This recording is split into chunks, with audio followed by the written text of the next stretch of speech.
आदाब नमस्कार सत श्री अकाल दोस्तों रेडियो खुशी 90.4 FM ਤੇ ਤੁਹਾਡਾ ਸਵਾਗਤ। ਮੈਂ ਹਾਂ ਤੁਹਾਡਾ ਡਿਵਾਈਨ ਤੇ ਦਿਲਦਾਰ ਆਰਜੇ ਗੁਰਵੇਲ ਸਿੰਘ ਤੇ ਮੇਰੇ ਨਾਲ ਤੁਸੀਂ ਬਣੇ ਹੋਏ ਹੋ ਪ੍ਰੋਗਰਾਮ ਜੀਵਨ ਜਾਂਚ ਵਿੱਚ। ਤੇ ਜੀਵਨ ਜਾਂਚ ਵਿੱਚ ਦੋਸਤੋ ਅੱਜ ਅਸੀਂ ਤੁਹਾਡੇ ਨਾਲ ਗੱਲਬਾਤ ਕਰਾ ਰਹੇ ਹਾਂ ਸਰਦਾਰ ਹਰਪਾਲ ਸਿੰਘ ਜੀ ਸੇਠੀ ਸਾਹਿਬ ਦੀ,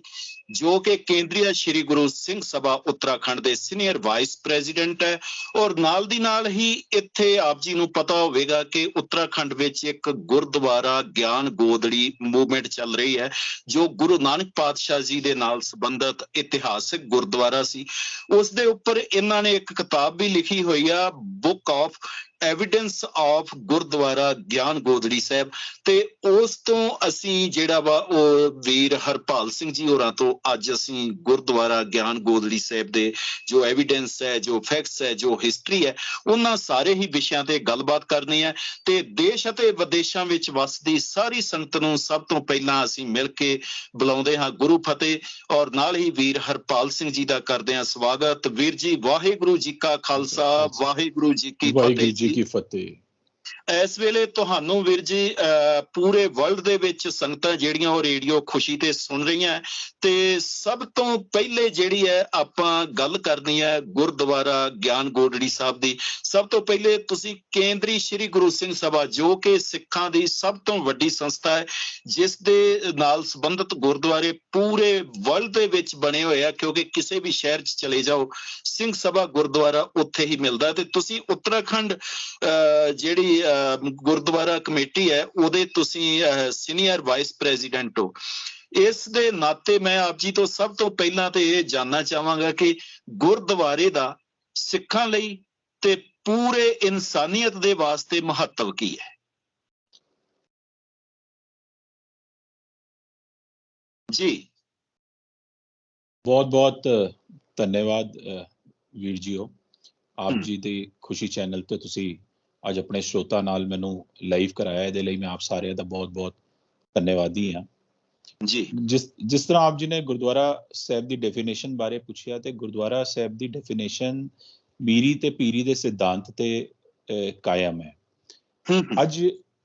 ਜਿਸ ਸਮੇਂ ਜਿੱਥੇ ਗੁਰੂ ਸਾਹਿਬ ਨੇ ਅੱਜ ਜਿਹੜੇ ਗੁਰਦੁਆਰੇ ਨੇ ਉਹ ਸਾਡੇ ਜਿਹੜੇ ਇੱਕ ਸਪਿਰਿਚੁਅਲ ਸੈਂਟਰ ਦੇ ਨਾਲ ਨਾਲ ਸਾਡੇ ਇੱਕ ਇਹੋ ਜਿਹੇ ਅਦਾਰੇ ਸਨ ਜਿੱਥੇ ਗੁਰੂ ਸਾਹਿਬ ਦੇ ਸਮੇਂ ਦੇ ਉੱਤੇ ਕਿਹਾ ਜਾਂਦਾ ਸੀ ਕਿ ਇੱਥੇ ਕੋਈ ਮਰਜੀਵੜਾ ਬੈਠਾ ਹੈ, ਕੋਈ ਵੀ ਲੋੜਮੰਦ ਸਿੱਖ ਭੈਣ ਇੱਥੇ ਜੇ ਪਹੁੰਚ ਜਾਏ ਇਸ ਜਗ੍ਹਾ ਤੇ, ਇੱਥੇ ਜਿੱਥੇ ਨਿਸ਼ਾਨ ਸਾਹਿਬ ਜੀ ਝੂਲ ਰਹੇ ਨੇ, ਉੱਥੇ ਉਹਦੀ ਹਰ ਕੀਮਤ ਦੇ ਉੱਤੇ ਉਹਦੀ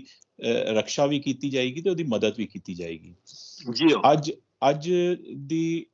ਜਦੋਂ ਪਰਿਪੇਖ 'ਚ ਅਸੀਂ ਦੇਖਦੇ ਹਾਂ ਤੇ ਮੈਂ ਸਮਝਦਾ ਕਿ ਗੁਰਦੁਆਰੇ ਦੀ ਅਸਲੀ ਜਿਹੜੀ ਡੈਫੀਨੇਸ਼ਨ ਹੈ ਉਹ ਜਿੱਥੇ ਇੱਕ ਧਾਰਮਿਕ ਸੈਂਟਰ ਦੇ ਨਾਲ ਨਾਲ ਉੱਥੇ ਸਾਨੂੰ ਮੈਡੀਕਲ ਸੈਂਟਰ, ਐਜੂਕੇਸ਼ਨ ਸੈਂਟਰ ਤੇ ਇਹੋ ਜਿਹੇ ਇੱਕ ਇੰਸਟੀਟਿਊਸ਼ਨਲ ਬੋਡੀ ਦੇ ਹਿਸਾਬ ਨਾਲ ਮੈਂ ਗੁਰਦੁਆਰੇ ਸਾਹਿਬ ਨੂੰ ਦੇਖਦਾ, ਜਿੱਥੇ ਇੱਕ ਸਿੱਖ ਜਿਹੜਾ ਯੂਥ ਸਿੱਖ ਹੈ ਜਾਂ ਜਿਹੜਾ ਇੱਕ ਬੱਚੇ ਨੇ ਆਉਣ ਵਾਲੀ ਜਿਹੜੀ ਜਿਨ੍ਹਾਂ ਨੇ ਵਿਰਾਸਤ ਨੂੰ ਸੰਭਾਲਣਾ ਹੈ, ਉਹਨਾਂ ਲਈ ਇੱਕ ਐਜੂਕੇਸ਼ਨਲ ਇੰਸਟੀਟਿਊਸ਼ਨ ਦੇ ਰੂਪ 'ਚ ਮੈਂ ਗੁਰਦੁਆਰਿਆਂ ਨੂੰ ਦੇਖਦਾ। ਬਿਲਕੁਲ ਜੀ ਬਿਲਕੁਲ। ਤੇ ਹੁਣ ਇਹ ਗੁਰਦੁਆਰੇ ਸਾਹਿਬਾਂ ਦੀ ਸ਼ੁਰੂਆਤ ਹੁੰਦੀ ਹੈ ਗੁਰੂ ਨਾਨਕ ਪਾਤਸ਼ਾਹ ਜੀ ਤੋਂ, ਔਰ ਪਹਿਲੀ ਉਦਾਸੀ ਵਿੱਚ ਗੁਰੂ ਨਾਨਕ ਪਾਤਸ਼ਾਹ ਜੀ ਜੋ ਹਰਿਦੁਆਰ ਆਏ ਔਰ ਉੱਥੇ ਜਿਸ ਗੁਰਦੁਆਰੇ ਨੂੰ ਬਣਾਇਆ ਗਿਆ ਉਹਨਾਂ ਦੀ ਯਾਦ ਵਿੱਚ ਬਣਿਆ ਗੁਰਦੁਆਰਾ ਗਿਆਨ ਗੋਦੜੀ, ਉਹਦੀ ਸਭ ਤੋਂ ਪਹਿਲੇ ਤੇ ਤੁਸੀਂ ਹਿਸਟਰੀ ਦੱਸੋ ਕਿ ਉਸ ਗੁਰਦੁਆਰੇ ਦਾ ਇਤਿਹਾਸ ਕੀ ਹੈ, ਕੀ ਸਿੱਖਾਂ ਲਈ ਅਹਿਮੀਅਤ ਰੱਖਦੀ ਹੈ ਉਹ ਜਗ੍ਹਾ ਜੀਓ। ਗੁਰੂ ਨਾਨਕ ਦੇਵ ਜੀ ਮਹਾਰਾਜ ਪਹਿਲੀ ਉਦਾਸੀ ਦੇ ਅੰਦਰ ਜਦੋਂ ਹਰਿਦੁਆਰ ਦੀ ਪਾਵਨ ਧਰਤੀ ਦੇ ਉੱਤੇ ਉਹਨਾਂ ਨੇ ਵਿਰਾਜੇ,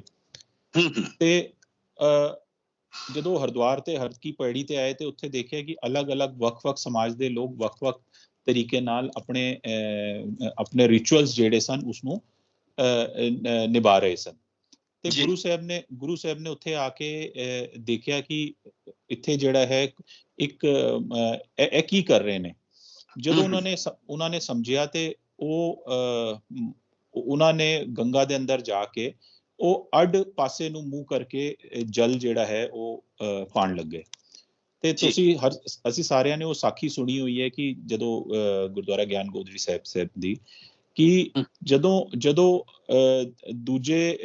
ਧਰਮਾਂ ਦੇ ਲੋਕਾਂ ਨੇ ਉਹਨਾਂ ਨੂੰ ਦੇਖਿਆ ਕਿ ਬਈ ਸਾਡੇ ਹੈੱਡਕੁਆਟਰ ਦੇ ਉੱਤੇ ਆ ਕੇ, ਸਾਡੀ ਜਗ੍ਹਾ ਤੇ ਆ ਕੇ ਕਿਹੜਾ ਬੰਦਾ ਹੈ ਕਿ ਜਿਹੜਾ ਕਿ ਕਿਹੜੀ ਰੂਹ ਹੈ ਜਿਹੜੀ ਆ ਕੇ ਜਿਹੜੀ ਹੈ ਸਾਡੇ ਤੋਂ ਅੱਡ ਤਰਫ ਮੂੰਹ ਕਰਕੇ ਪਾਣੀ ਪਾ ਰਹੀ ਹੈ। ਤੇ ਉਹਨਾਂ ਨੇ ਸੋਚਿਆ ਕਿ ਜਾਂ ਤੇ ਇਹਨਾਂ ਨੂੰ ਕੁਝ ਪਤਾ ਨਹੀਂ ਹੈ, ਲੇਕਿਨ ਜਿਹੜੇ ਸੂਝਵਾਨ ਉੱਥੇ ਦੇ ਇੰਟੈਲੈਕਚੁਅਲ ਸਟ੍ਰੀਮਲਾਈਨ ਦੇ ਉਸ ਵਕਤ ਲੋਕੀ ਸੀ, ਉਹਨਾਂ ਨੇ ਕਿਹਾ ਕਿ ਨਹੀਂ, ਜਾਂ ਤੇ ਇਹਨਾਂ ਨੂੰ ਕੁਝ ਪਤਾ ਨਹੀਂ ਹੈ ਜਾਂ ਤੇ ਇਹਨਾਂ ਨੂੰ ਇੰਨਾ ਕੁਝ ਪਤਾ ਹੈ ਕਿ ਇਹਨਾਂ ਨਾਲ ਗੱਲ ਕਰਨੀ ਬਹੁਤ ਜ਼ਰੂਰੀ ਹੈ ਜੀ। ਉਹਨਾਂ ਨੇ ਫਿਰ ਉਹਨਾਂ ਨੂੰ ਪੁੱਛਿਆ ਕਿ ਤੁਸੀਂ ਇਹ ਜਿਹੜਾ ਕਰ ਰਹੇ ਹੋ ਤੁਸੀਂ ਕੀ ਕਰ ਰਹੇ ਹੋ? ਤੇ ਉਹਨਾਂ ਨੂੰ, ਕਿਉਂਕਿ ਉੱਥੇ ਜਾਣੀ ਜਾਣ ਸੀ ਗੁਰੂ ਨਾਨਕ ਦੇਵ ਜੀ ਮਹਾਰਾਜ, ਤੇ ਉਹਨਾਂ ਨੇ ਤੇ ਜਿਹੜੀ ਗਿਆਨ ਗੋਸ਼ਟੀ ਕਰਨੀ ਸੀ ਜੀ, ਤੇ ਉਹਨਾਂ ਨੇ ਕਿਹਾ ਕਿ ਜੇ ਤੁਹਾਡਾ ਪਾਣੀ ਜਿਹੜਾ ਹੈ ਉਹ ਤੁਹਾਡੇ ਪਿਤਰਾਂ ਤੱਕ ਜਾ ਸਕਦਾ ਹੈ, ਤੁਹਾਡੇ ਜਿਹੜੇ ਵਿਛੋੜਾ ਦੇ ਗਏ ਨੇ ਤੁਹਾਨੂੰ ਮਾਪਿਓ ਤੁਹਾਡੇ, ਉੱਥੇ ਤੱਕ ਜਾ ਸਕਦਾ ਹੈ, ਤੇ ਮੇਰਾ ਜਿਹੜਾ ਪਾਣੀ ਹੈ ਜਾਂ ਮੇਰਾ ਜਿਹੜਾ ਜਲ ਹੈ ਉਹ ਮੇਰੇ ਕਰਤਾਰਪੁਰ ਸਾਹਿਬ ਜਿਹੜੇ ਮੇਰੇ ਖੇਤ ਨੇ ਉੱਥੇ ਤੱਕ ਵੀ ਪਹੁੰਚ ਸਕਦਾ ਹੈ। ਤੇ ਜਿਹੜੇ ਉੱਥੇ ਦੇ ਬਹੁਤ ਸੂਝਵਾਨ ਲੋਕੀ ਸੀ, ਉਹਨਾਂ ਨੇ ਕਿਹਾ ਹੁਣ ਇਹਨਾਂ ਨਾਲ ਬਹਿ ਕੇ ਗੱਲ ਕਰਨੀ ਬਹੁਤ ਜ਼ਰੂਰੀ ਹੈ। ਤੇ ਉੱਥੇ ਜਿਹੜੀ ਹੈ ਉਹਨਾਂ ਨੇ ਗੁਰੂ ਨਾਨਕ ਦੇਵ ਜੀ ਮਹਾਰਾਜ ਨੇ ਜਿਹੜੀ ਹੈ ਉੱਥੇ ਗਿਆਨ ਗੋਸ਼ਟੀ ਉਹਨਾਂ ਨਾਲ ਕੀਤੀ। ਤੇ ਉਸ ਗਿਆਨ ਗੋਸ਼ਟੀ ਦੇ ਅੰਦਰ ਜਿਹੜਾ ਮੈਸੇਜ ਉਹਨਾਂ ਨੇ ਦੇਣ ਦੀ ਕੋਸ਼ਿਸ਼ ਕੀਤੀ, ਉਹਨਾਂ ਨੇ ਕਿਹਾ ਬਹੁਤ ਸ਼ੁਭ ਹੈ ਕਿ ਜੇ ਤੁਸੀਂ ਜੋ ਕੰਮ ਆਪਣਾ ਕਰ ਰਹੇ ਹੋ ਆਪਣੇ ਧਰਮ ਦੇ ਆਸਥਾ ਦੇ ਹਿਸਾਬ ਨਾਲ ਕਰ ਰਹੇ ਹੋ, ਲੇਕਿਨ ਸੱਚਾਈ ਹੈ ਕਿ ਜੇ ਤੁਸੀਂ ਆਪਣੇ ਮਾਪਿਓ ਦੇ ਜਿੰਦੇ ਜੀ ਉਹਨਾਂ ਦਾ ਆਸ਼ੀਰਵਾਦ, ਉਹਨਾਂ ਦਾ ਪਿਆਰ, ਉਹਨਾਂ ਦਾ ਥਾਪੜਾ ਜੇ ਤੁਸੀਂ ਲਓਗੇ, ਉਹ ਜ਼ਿਆਦਾ ਚੰਗਾ ਹੈ ਬਸਪਤ ਕਿ ਉਹਨਾਂ ਤੇ ਜਾਣ ਤੋਂ ਬਾਅਦ ਤੁਸੀਂ ਉਹਨਾਂ ਨੂੰ ਯਾਦ ਕਰੋ। ਇੱਕ ਬਹੁਤ ਹੀ ਲਾਈਵ ਐਗਜ਼ਾਮਪਲ ਜਿਹੜਾ ਹੈ ਗੁਰੂ ਨਾਨਕ ਦੇਵ ਜੀ ਮਹਾਰਾਜ ਪੂਰੀ ਮਨੁੱਖਤਾ ਨੂੰ ਦੇ ਗਏ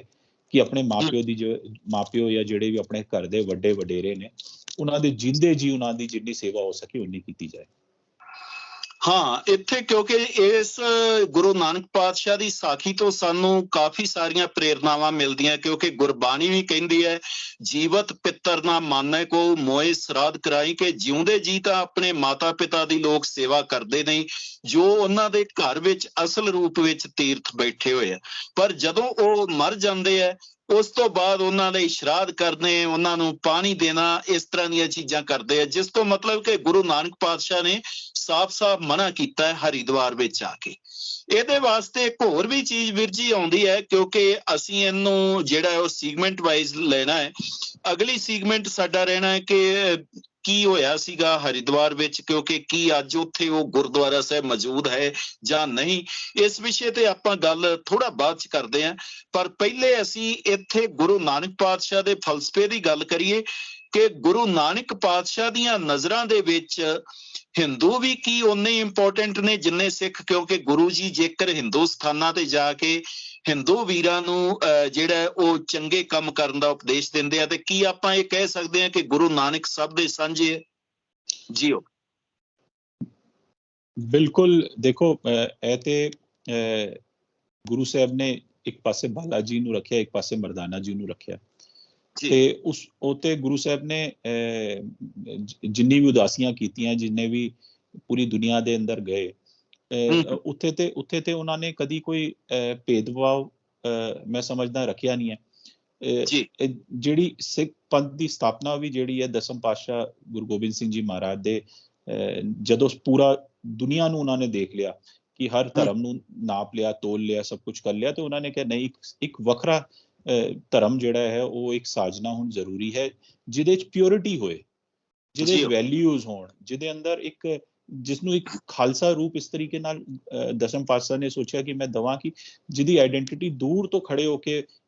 ਲੋੜਮੰਦ ਇੱਕ ਸਿੱਖ ਨੂੰ ਦੇਖ ਕੇ ਆਪਣੇ ਨੂੰ ਆਨਰਡ ਫੀਲ ਕਰੇ ਕਿ ਇਹ ਦੇਖੋ, ਇਹ ਦੂਰੋਂ ਇੱਕ ਸਿੱਖ ਚਲਿਆ ਆ ਰਿਹਾ। ਤੇ ਮੈਂ ਸਮਝਦਾ ਜਿੱਥੇ ਗੁਰੂ ਨਾਨਕ ਦੇਵ ਜੀ ਮਹਾਰਾਜ ਦੀ ਆਈਡੀਓਲੋਜੀ ਦੀ ਗੱਲ ਹੈ, ਤੇ ਮੈਂ ਤੇ ਇਸ ਕਾਬਿਲ ਨਹੀਂ ਸਮਝਦਾ ਆਪਣੇ ਆਪ ਨੂੰ ਕਿ ਮੈਂ ਉਸ ਬਾਰੇ ਕੁਝ ਕਵਾਂ, ਬਟ ਮੈਂ ਬੀਇੰਗ ਅ ਸਿੱਖ ਮੈਂ ਸਮਝਦਾ ਕਿ ਪਹਿਲੇ ਪਿਤਾ ਗੁਰੂ ਨਾਨਕ ਦੇਵ ਜੀ ਮਹਾਰਾਜ ਨੇ ਕਦੀ ਵੀ ਡਿਸਕ੍ਰਿਮੀਨੇਸ਼ਨ ਨਹੀਂ ਕੀਤਾ ਹੋਏਗਾ ਹਿੰਦੂ ਤੇ ਸਿੱਖ ਦੇ ਅੰਦਰ। ਬਿਲਕੁਲ ਬਿਲਕੁਲ ਜੀ। ਗੁਰਬਾਣੀ ਵੀ ਕਹਿੰਦੀ ਹੈ ਮੇਰਾ ਉਪਦੇਸ਼ ਚੌਂ ਵਰਨਾ ਕੋ ਸਾਂਝਾ, ਮਤਲਬ ਕਿ ਜੋ ਗੁਰੂ ਸਾਹਿਬਾਂ ਦਾ ਉਪਦੇਸ਼ ਹੈ ਵੈਸੇ ਉਹ ਸਮੁੱਚੀ ਮਾਨਵਤਾ ਦੇ ਵਾਸਤੇ ਹੈ। ਉਹਦੇ ਵਿੱਚ ਹਿੰਦੂ ਸਿੱਖ ਦੀ ਗੱਲ ਤੇ ਜਿਹੜੀ ਹੈ ਇਹ ਤੇ ਮੈਂ ਕਹਿੰਦਾ ਕਿ ਜਿਹੜਾ ਵਾ ਇੱਕ ਪਰਿਵਾਰ ਨੇ, ਅੱਜ ਤੱਕ ਵੀ ਸਾਡੇ ਪਰਿਵਾਰ ਹੈ ਜਿਹੜੇ ਉਹ ਲਗਭਗ ਸਾਂਝੇ ਹੈ, ਤੇ ਗੁਰੂ ਨਾਨਕ ਪਾਤਸ਼ਾਹ ਦੇ ਫਲਸਫੇ ਦੇ ਨਾਲ ਤੇ ਸਾਰੇ ਜੁੜੇ ਹੋਏ ਆ। ਔਰ ਇੱਕ ਸਾਂਝੀਵਾਲਤਾ ਦਾ ਪੈਗਾਮ, ਸਾਂਝੀਵਾਲਤਾ ਦਾ ਉਪਦੇਸ਼ ਹੈ ਜਿਹੜਾ ਉਹ ਗੁਰੂ ਨਾਨਕ ਪਾਤਸ਼ਾਹ ਦਾ, ਉਸ ਨੂੰ ਜਿੰਨਾ ਪਿਆਰ ਤੇ ਸ਼ਿੱਦਤ ਦੇ ਨਾਲ ਸਿੱਖ ਵੀਰ ਮੰਨਦੇ ਆ, ਇੰਨੀ ਹੀ ਸ਼ਿੱਦਤ ਤੇ ਪਿਆਰ ਹਿੰਦੂ ਵੀਰ ਵੀ ਦਿੰਦੇ ਆ। ਇਹਦੇ ਵਿੱਚ ਤੇ ਕੋਈ ਸ਼ੱਕ ਨਹੀਂ ਹੈ। ਤੇ ਅਸੀਂ ਗੁਰੂ ਨਾਨਕ ਪਾਤਸ਼ਾਹ ਜੀ ਦੇ ਜੋ ਅਗਲੇ ਸੀਗਮੈਂਟ ਦੀ ਗੱਲ ਕਰਨੀ ਹੈ ਕਿ ਹਰਿਦੁਆਰ ਤੇ ਉਹ ਗੁਰਦੁਆਰਾ ਸਾਹਿਬ ਜਿਹੜਾ ਸੀਗਾ ਉਹ ਕਿੱਥੇ ਗਿਆ, ਕਦੋਂ ਬਣਿਆ, ਕੀ ਹੋਇਆ, ਕਿਉਂਕਿ ਤੁਸੀਂ ਜੋ ਕਿਤਾਬ ਲਿਖੀ ਹੋਈ ਹੈ ਐਵੀਡੈਂਸ ਆਫ ਗੁਰਦੁਆਰਾ ਗਿਆਨ ਗੋਦੜੀ ਸਾਹਿਬ, ਤੇ ਉਹਦੇ ਉੱਪਰ ਆਪਣੀ ਜਿਹੜੀ ਗੱਲਬਾਤ ਹੈ ਇਸ ਵਿਸ਼ੇ ਤੇ ਨਿਰੰਤਰ ਜਾਰੀ ਰਹੇਗੀ। ਪਰੰਤੂ ਉਸ ਤੋਂ ਪਹਿਲਾਂ ਅਸੀਂ ਲੈ ਰਹੇ ਹਾਂ ਇੱਕ ਬ੍ਰੇਕ। ਇਸ ਬ੍ਰੇਕ ਤੋਂ ਬਾਅਦ ਬਹੁਤ ਜਲਦੀ ਲੌਟ ਕੇ ਵਾਪਸ ਆ ਰਹੇ ਹਾਂ ਜੀ, ਤੇ ਫੇਰ ਕਰਾਂਗੇ ਅਸੀਂ ਹੋਰ ਵਿਚਾਰਾਂ ਦੀ ਸਾਂਝ ਵੀਰ ਹਰਪਾਲ ਸਿੰਘ ਜੀ ਹੋਰਾਂ ਦੇ ਨਾਲ। ਔਰ ਅੱਜ ਅਸੀਂ ਕੰਪਲੀਟਲੀ ਇਹਨਾਂ ਤੋਂ ਜਾਣਨਾ ਹੈ ਗੁਰਦੁਆਰਾ ਗਿਆਨ ਗੋਦੜੀ ਮੂਵਮੈਂਟ ਦੇ ਬਾਰੇ ਚ, ਕਿ ਗੁਰਦੁਆਰਾ ਗਿਆਨ ਗੋਦੜੀ ਮੂਵਮੈਂਟ ਕੀ ਹੈ, ਇਹ ਮੂਵਮੈਂਟ ਕਿਉਂ ਚਲਾਣੀ ਪਈ, ਇਹਦੇ ਪਿੱਛੇ ਕੀ ਰੀਜ਼ਨ ਨੇ, ਔਰ ਉਹ ਸਾਰੀਆਂ ਦੀਆਂ ਸਾਰੀਆਂ ਚੀਜ਼ਾਂ ਅੱਜ ਅਸੀਂ ਜਾਣਨੀਆਂ। ਤੇ ਆਓ ਲੈਂਦੇ ਹਾਂ ਸਭ ਤੋਂ ਪਹਿਲਾਂ ਇੱਕ ਬ੍ਰੇਕ, ਤੇ ਇਸ ਮਿਊਜ਼ੀਕਲ ਬ੍ਰੇਕ ਤੋਂ ਬਾਅਦ ਫਿਰ ਬੜੀ ਜਲਦੀ ਲੌਟ ਕੇ ਵਾਪਸ ਆ ਰਹੇ ਹਾਂ ਰੇਡੀਓ ਖੁਸ਼ੀ 90.4 FM ਤੇ। ਬਣੇ ਰਹੋ ਆਪਣੇ ਡਿਵਾਈਨ ਤੇ ਦਿਲਦਾਰ ਆਰਜੇ ਗੁਰਵੇਲ ਸਿੰਘ ਦੇ ਨਾਲ। ਤੇ ਅੱਜ ਸਾਡੀ ਵਿਚਾਰਾਂ ਦੀ ਸਾਂਝ ਚੱਲ ਰਹੀ ਹੈ ਸਰਦਾਰ ਹਰਪਾਲ ਸਿੰਘ ਜੀ ਸੇਠੀ, ਕਿ ਪ੍ਰੈਜ਼ੀਡੈਂਟ ਵਾਈਸ ਪ੍ਰੈਜ਼ੀਡੈਂਟ ਕੇਂਦਰੀ ਸ਼੍ਰੀ ਗੁਰੂ ਸਿੰਘ ਸਭਾ ਉੱਤਰਾਖੰਡ ਦੇ ਨਾਲ, ਜੋ ਕਿ ਇੱਕ ਕਿਤਾਬ ਦੇ ਆਥਰ ਵੀ ਨੇ। ਕਿਤਾਬ ਦਾ ਨਾਮ ਹੈ book of evidence of Gurdwara ਗਿਆਨ ਗੋਦੜੀ ਸਾਹਿਬ, ਤੇ ਇਸ ਵਿਸ਼ੇ ਤੇ ਉਹਨਾਂ ਦੇ ਨਾਲ ਵਿਚਾਰਾਂ ਦੀ ਸਾਂਝ ਇਸ ਬ੍ਰੇਕ ਤੋਂ ਬਾਅਦ ਫਿਰ ਅਸੀਂ ਕੰਟੀਨਿਊ ਜਾਰੀ ਰੱਖਾਂਗੇ।